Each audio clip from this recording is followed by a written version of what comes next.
Ayaité,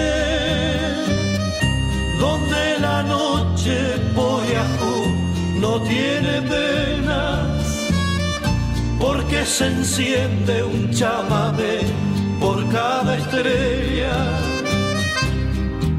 Pueblero de Ayaité, de Ayaité, calles de tierra, tacuara y enredaderas, los curubí juegan la chanta en la vereda. Pueblero de Ayaité, de Ayaité, donde mi infancia iba aprendiendo de tu gente.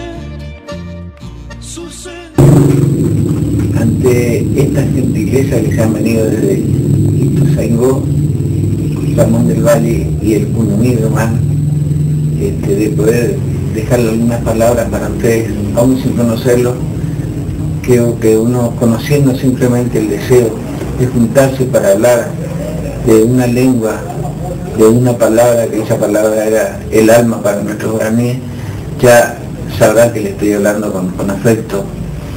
Y espero que este sea un encuentro hermoso, que siempre parte del corazón, en este momento parte del corazón este grupo de corantinos que están en Ituzaingó, y ustedes lo sepan compartir, porque eso es la vida, es compartir la gratitud que nos lleva a la humildad, que son los valores más lindos que nos dejó Jesús. Así que ojalá que sea un encuentro verdaderamente muy cálido,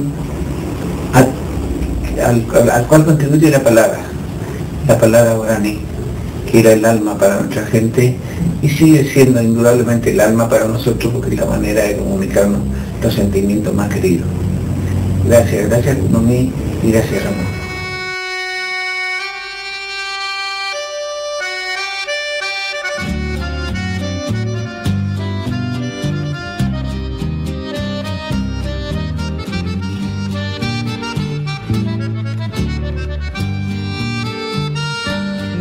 Ayaité,